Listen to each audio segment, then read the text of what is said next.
Hey everyone, thanks for joining the video today that I'm going to be doing on Bitcoin. As usual, I'm going to be spending about 10-15 minutes with you guys here looking at the current price action and just kind of seeing what my opinion is on the market, because that's exactly what this is. This is just my opinion. I'm not your financial advisor. This isn't financial advice. This is for educational purposes only. And you're responsible for your own trades, managing your own risk, doing your own research.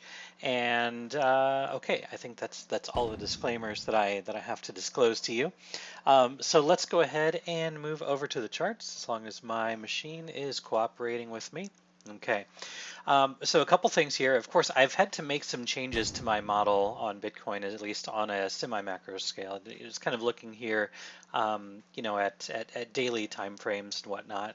And so I want to take a look at what I see here. I want to take a look at, where potentially this could be going, and just kind of talking through all of it.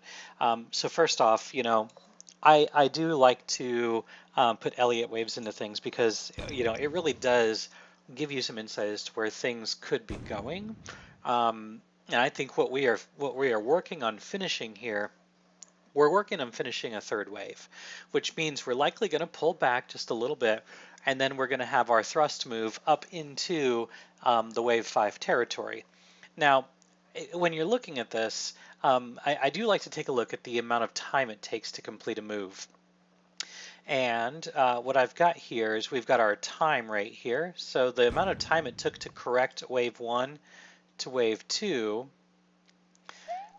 to the point where it got us all the way up here to the top of our projected wave 3 is 2.5 times the amount of time.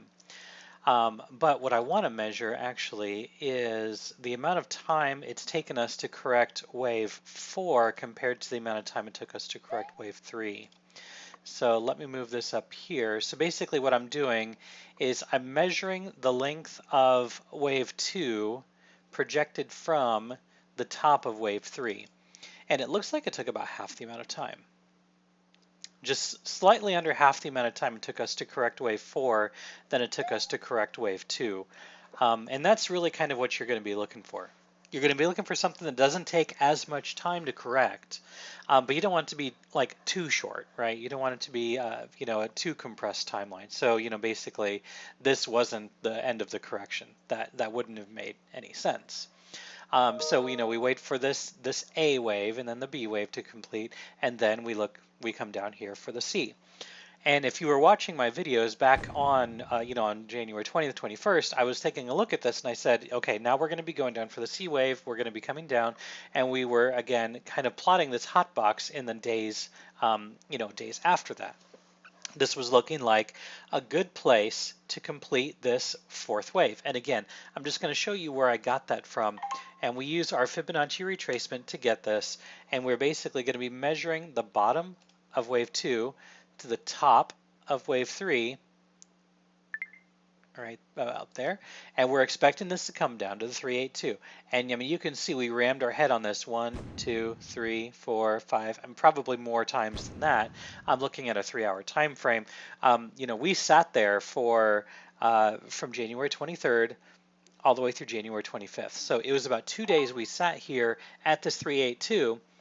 And so this looks like the algo is in play. This looks like we are finishing the wave 3, correcting the wave 4 right here, and we're going to be targeting 9750. 9750 is where the actual algo target is. Whether or not we get up there is a different story. Okay, a couple things here that I do want to point out, things that can cause this to not go as high as people are expecting, including myself, because I've said I'm really targeting 97.50.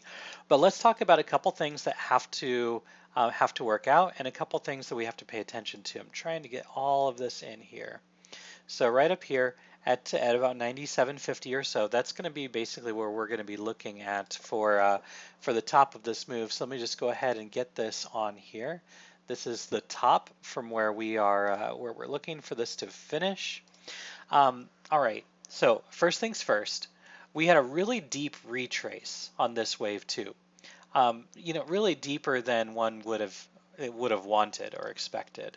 If we take a look at this from a Fibonacci retracement standpoint, we go ahead and measure the length of the one here, and how deep did we go? It was, I believe it was actually beyond, no, right there, right at the 887. So this came down basically the farthest that you would want this to retrace. You really don't want it to go farther than the 887, and basically that's where we went. 887, that is a Fibonacci number that is not used very often, but it's still a technical pivot to use, and we basically came right back down to it. It was the bottom of our buy zone, and it happened to be the 887 retrace on this first move. So now that we've done that, we're working on finishing a third wave here. And there's a lot of fighting, there's a lot of selling interest in this. So what I'm questioning is whether or not this is the 3 here, or if this is the 3 up here. Part of me wants to believe that this is actually the 3 here, and what we're putting in is a correction, something like this: A, B, and then we're going to go down for the C, potentially down here to 8,800. Now let's just take a look and see if there's anything on here that would show us that that 8,800 mark would be a good technical pivot. So I'm going to measure my wave 2 to my wave 3. And again, I'm going to be looking for the 382.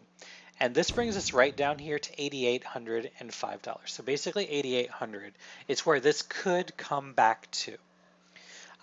Next question that I always look for is, my target is going to be sitting up there at 97.50, but based on this move, because wave 2 retraced so far, and the measurement of wave 2 to wave 3 only really takes our target to 93.60.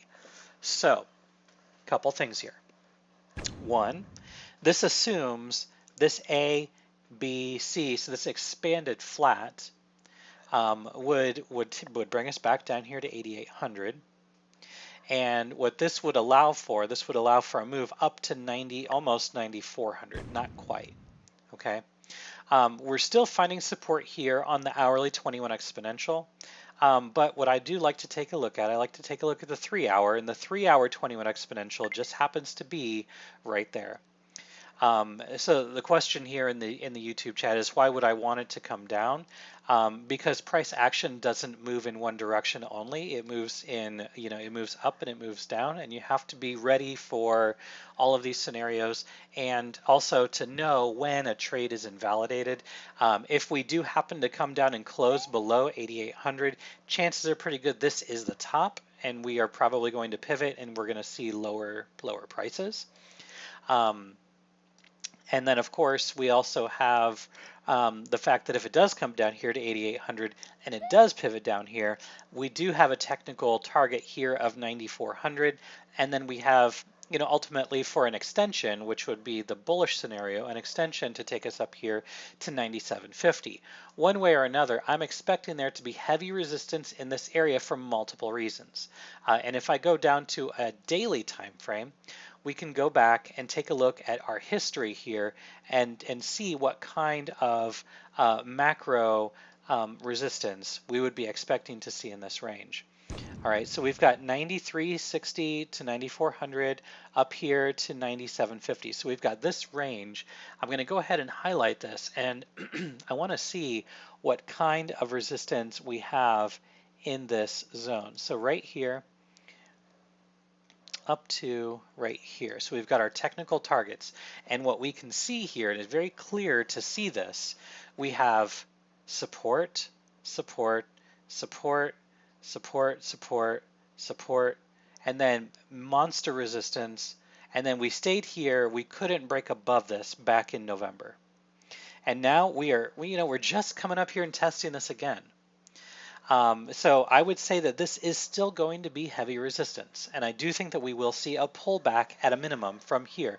As you can see, based on my model, I'm projecting that we could potentially come back down to, even 7,100. I'm not going to suggest that yet.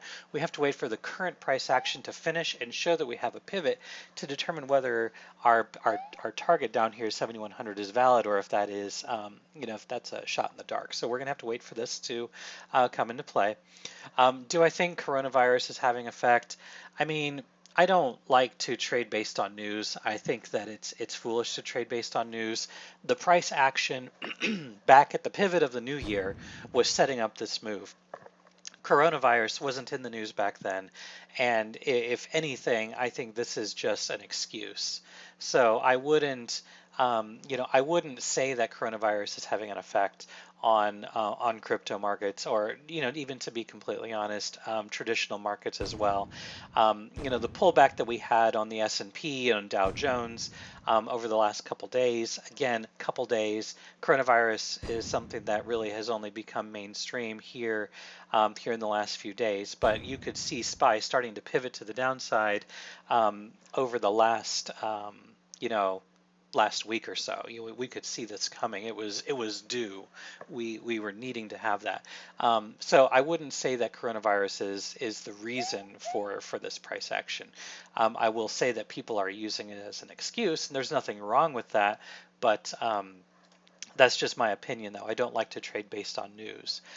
We have fundamental pivots here that we're trying to pay attention to that would tell us that we are at an area of a pivot that is imminent. So I would say that we still have potential for this to come down here to 8,800.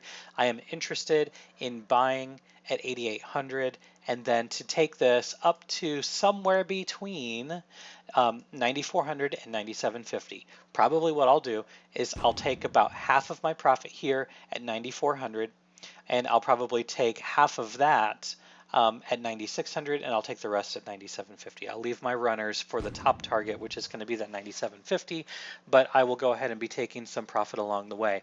That is my trade. That is my opinion. That is my research that I have done. Basically what I'm seeing here right now, the 12-hour stochastics, and we'll pay attention to this just for a moment. The 12-hour stochastic, which is our red stochastic indicator right here, it is moving into overbought territory, and that doesn't mean that the price is immediately going to be rejected. That just means that this is approaching a point where we're going to see a potential pivot to the downside.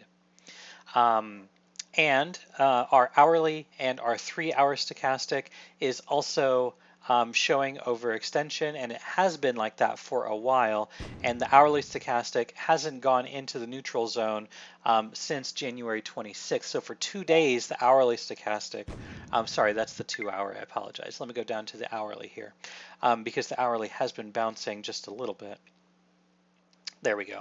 All right, so again, the hourly stochastic since the 26th has really been up here, in the bullish territory, has been kind of moving down here into the neutral zone, but it hasn't seen any oversold conditions here, at least as of yet.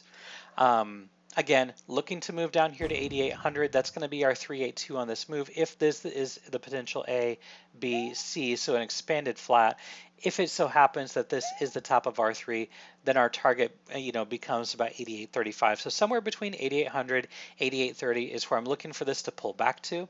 And from there, I will be taking a look for that move somewhere between 9,400 to 9,750. And so I think those are all of the reasons that I wanted to outline for this particular move.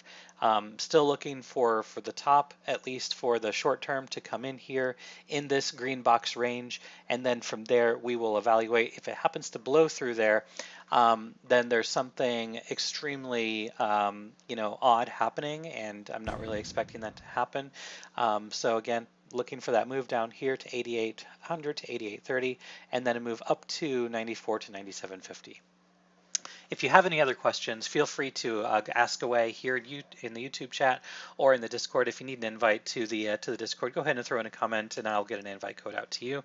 If this video did help you in any way, shape, or form, please feel free to like, subscribe, share, all that good stuff. And wherever you are in the world, I hope you're having a good day, a good night, and a good evening.